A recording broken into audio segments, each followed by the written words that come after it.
various activities of the religious right in the United States.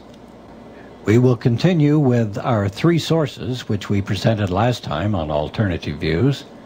The documentary Onward Christian Soldiers, produced by the Institute for First Amendment Studies. We also have a member of that organization with whom we'll talk. That's Don Crosby, who has a lot of insight into the covert activities of the religious right. And we'll review sections of the book Holy Terror, The Fundamentalists' War on America's Freedoms. And Pat Robertson, the television preacher who had quietly built an enormous broadcasting empire, decided to try for the presidency himself.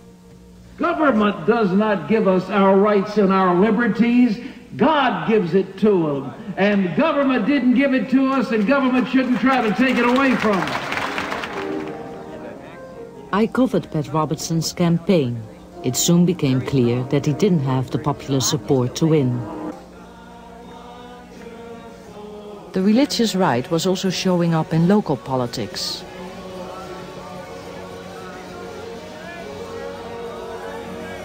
That same year, I filmed in a rural town in Pennsylvania. Two members of this fundamentalist church had been elected to the three-person county board of supervisors.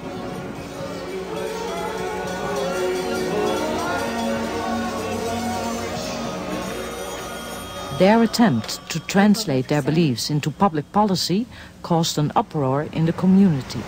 Well, I think there's a lot of paranoia maybe in the community. I think there's a general sentiment among some of the citizenry that you might say the religious right is trying to exert some influence on the part of the government in this area. Here is Pat Robertson, released in 1985. It talks about Potter County, God's country. It says, for the past 5 years, Christians have held 2 elected positions on the 3-member county commission. Well, now 2 out of 3 are Christian, and the third one, what is he supposed to be? I mean, why is he not a Christian too? You know, it names Tom Bowman and Susan Kefauver as the 2 Christians. Well, where is the other one? Is not Christian? Well, no, but he's not a Pat Robertson person, you see. I work at the Community Resource Center as the administrator of all the county's social service programs. When I took the job in the county here, the 2 commissioners, the elected officials, were saved, and they began to witness to me. And they had a vision for what God was doing in this area. And as they began to describe what my part in that might be, I was drawn more and more to the Word of God and what was going on here. There is no family planning clinic in Potter County now because of the Christian views of the elected officials in the county. They're being run over by right-wing steamrollers. What kind of tactics do they use to, first of all, for individuals to go out and proselytize? They will try to get into the churches first. This is where their most lucrative members are, lucrative number of members. And they will get the minister to establish a table out front for political action in the foyer of his church, so that as people go by, they can pick up their now time-honored literature as to what the good candidates are that are pro-Christian right, anti-abortion, anti-homosexual, and such. And then they, if the minister disagrees, it's unbelievable. They have ways to establish an underground movement within that church through the local gossipers of the church, I presume, to oust that minister and put one in that will allow the Christian Coalition material to be distributed there, and they can talk up the religious extreme right candidates. You pick a time when there's a low vote turnout, and you get all the churchy people to vote according to this little card that they carried with them to the voters' booth, and vote this way. And this, plus the ordinary Republicans that think that they should have less government is better government, That plus the less government people, plus the people that just arbitrarily vote anything because they forgot their glasses, will carry an election. Presuming that it's only 5%, like it is in other countries, that are the radical religious right, that seems to be enough to take over the Congress and Senate. Now, the Christian Coalition claims as high as 30% believe in their cause. So what shall we say, somewhere between 5 and 30? They call their approach stealth politics, that they do it covertly. But they also have the overtness of it as well, as we saw during the election. But a lot of this is lying low and working within their own organizations and getting out the church vote and keeping a low profile. Did you see much of this during this last election? Yes, they're told to be very secretive about it and to try not to use their own church words in public. And just get in any way they can and say whatever is necessary to get elected, and they will have the automatic vote of the Christian Coalition. When Pat Robertson ran for president, many evangelical Christians got involved in politics for the first time. They had something to hope for. They got excited about this. But unfortunately for Robertson, the fall of the TV evangelists like Jim Baker and Jimmy Swaggart brought Robertson down with them because people put them all in the same boat. I have sinned against you, my Lord. Swaggart publicly confessed his sexual indiscretions. And I would ask that your precious blood would wash and cleanse every stain until it is in the seas of God's forgetfulness, never to be remembered against me. The rise of the religious right seemed to have come to an abrupt end.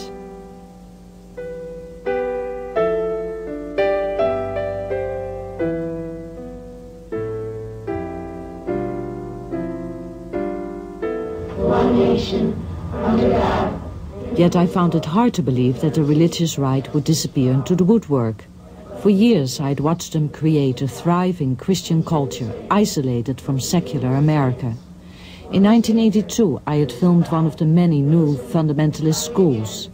I had become fascinated with this totally separate culture.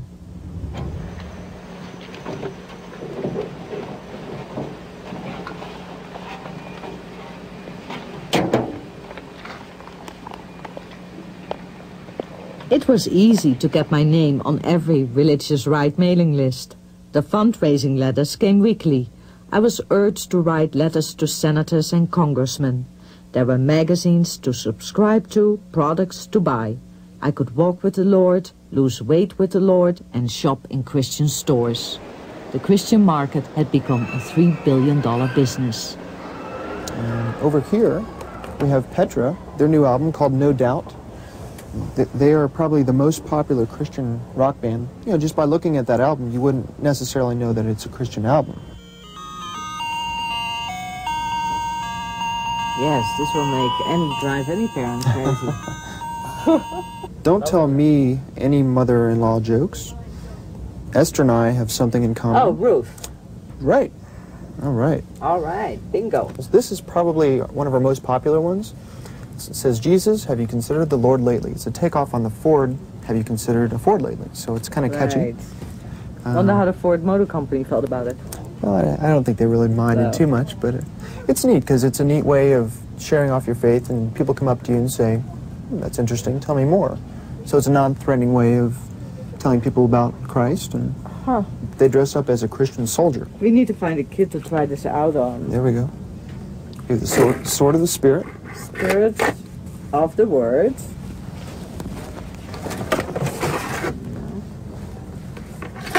Here's the shield of faith. The shield of faith. So you hold it probably like this, right? Mm-hmm.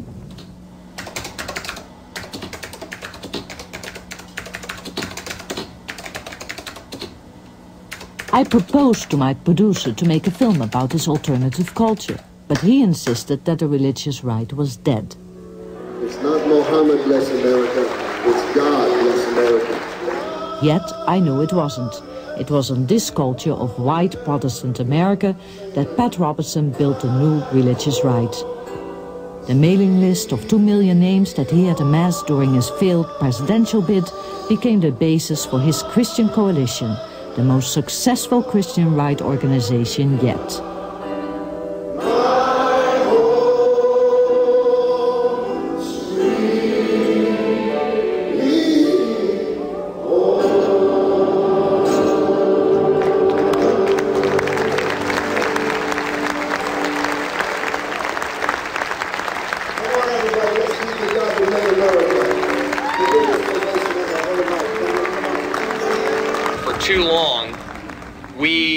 Although our theology should tell us otherwise, we have been looking for a political Messiah. We have been hoping that if we could just elect the Gipper, or if we could just elect Pat Robertson, or maybe if we could just elect Bill Bennett, that we'd be able to turn the country around. And we really believed, as we began this in 1989, and we still believe today, that the Lord is going to honor our work if we will do what the Israelites did when they moved into their promised land.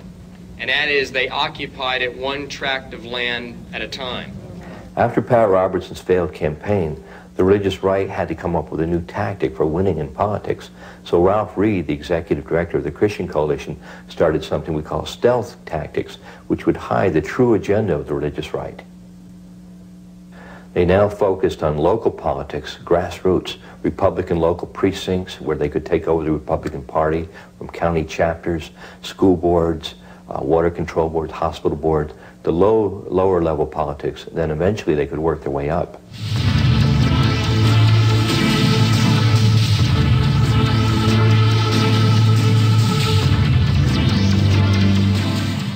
This 1990 video, which the Christian Coalition made for its members, spells out a strategy. The Christian Coalition has since taken this tape out of circulation. The mission of the Christian Coalition is simple: to mobilize Christians one precinct at a time, one community at a time, one state at a time, until once again we are the head and not the tail, and at the top rather than the bottom of our political system. There are so many organizations involved in the religious right. Can we just tick off a few names and you can tell us about them? There's the Council for National Policy, the CNP, which the in these Times articles said is the kind of covert, extra covert organization from which orders flow to all the rest of the religious right. Have you read much about that? Just what you say, yes. Yeah. Then there's the NCPAC, the National Conservative Political Action Committee, and I guess that's the, what is that, the main PAC that distributes funds? Yes. Under the umbrella of the Christian Coalition, now, if these people gain any spotlight, they quick change the name of that group, as some of the good televangelists or the political leaders, when they came out too strong on a religious issue, and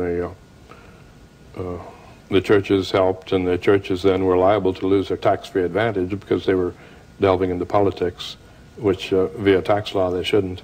Yeah, there was, I think, one called the Freedom Council, which was started by Pat Robertson back in 1981, but they ran afoul of the IRS, and so they supposedly shut down in '86. But I'm sure there's another organization that's yes, the habit of the Christian Coalition is just to change the name if there are problems involved. There are other things like the Religious Roundtable and Coalition for Religious Freedom. Are you familiar with those? These are common names, yes. And they're kind of umbrella groups, I guess. But there are a lot of these things. But then there are some interesting ones. One is a shepherding kind of general overall category, which considers itself the activist vanguard. If you run into these people, they require full, complete submission to their pastor as authoritarian, organized in cells, and sometimes it's covert, generally covert. Have you run across these people, the shepherding? Mm-hmm. What are they like? Yes. A lot of it goes back to the sects and the cults of the 60s and 70s, where so many of people's children were taken away and snapped, their minds were snapped and brainwashed. And the parents tried to even hire somebody to snap them back again to reality. Is that the deprogramming that they talk about? Yes, and the cults sued the parents, and the cults usually won under the strong arm of the First Amendment. Well, also under Reagan and with the approval of Ed Meese, a lot of right-wing religious people were put on the bench as judges all around the country too.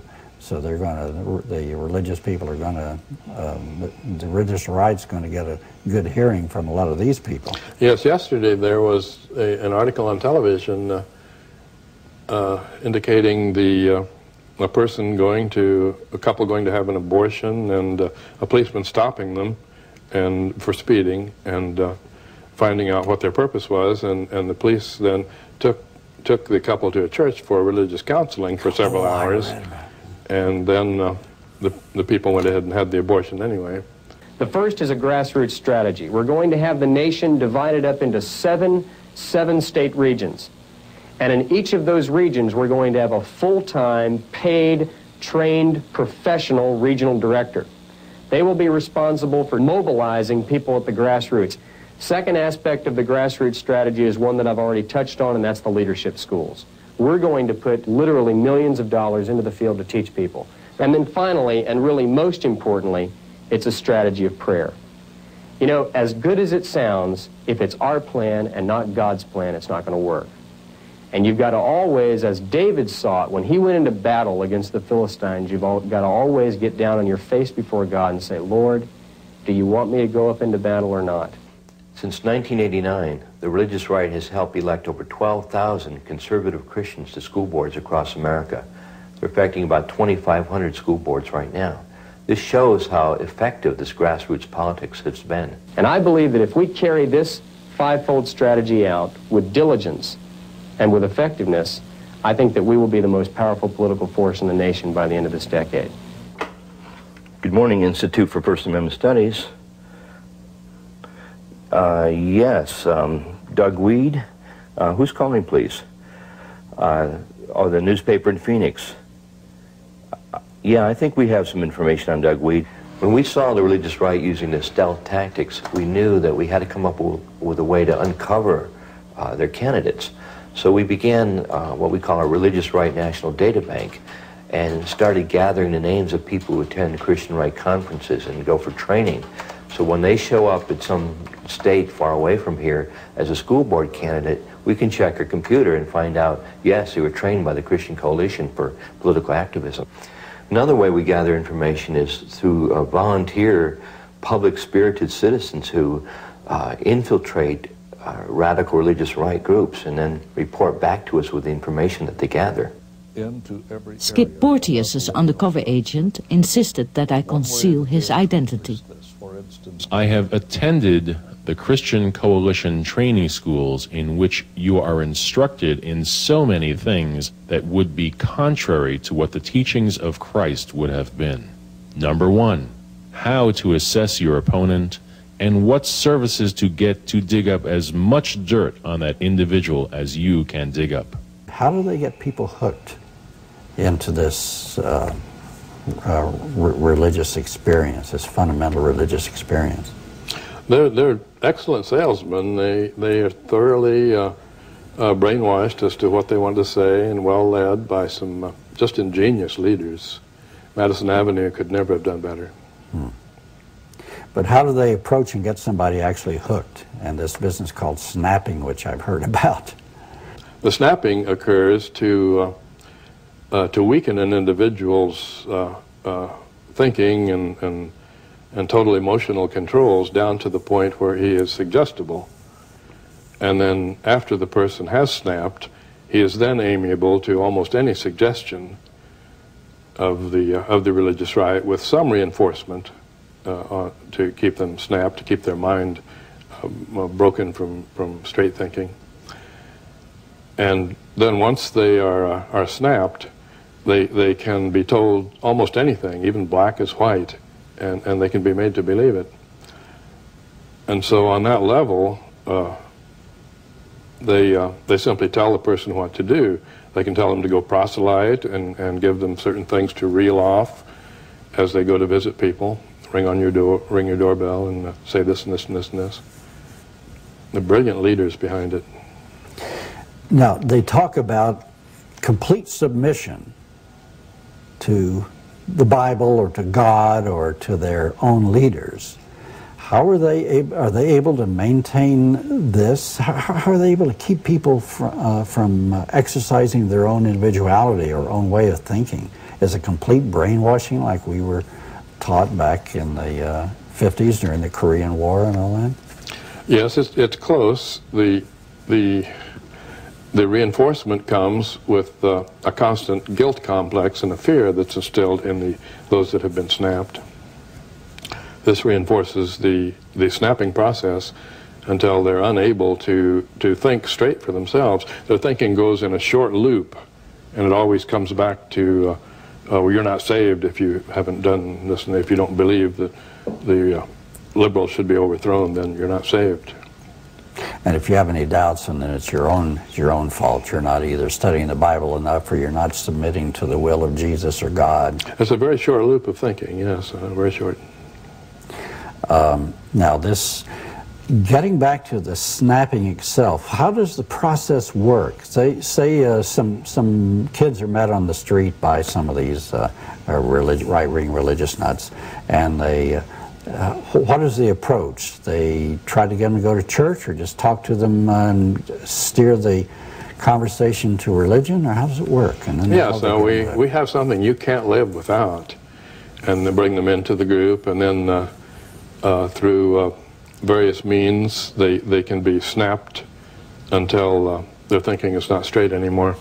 Well, what actually is snapping? Is that just a point that occurs in this indoctrination where the person's will is just snapped or gone or cut, and they give it over?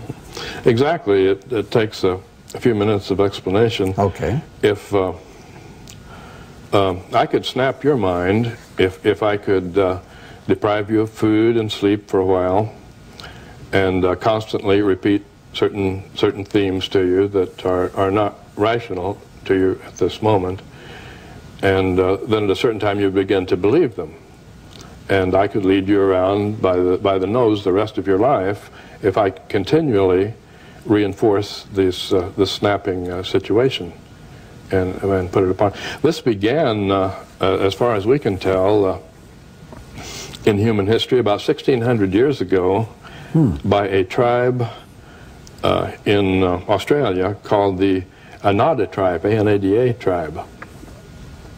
They would take the young boys at the age of puberty and bring them into an isolated area, into a little hut, and they would semi-starve them, keep them in constant fear of something with noises or whatever they happen to be, snakes or whatever they happen to be afraid of.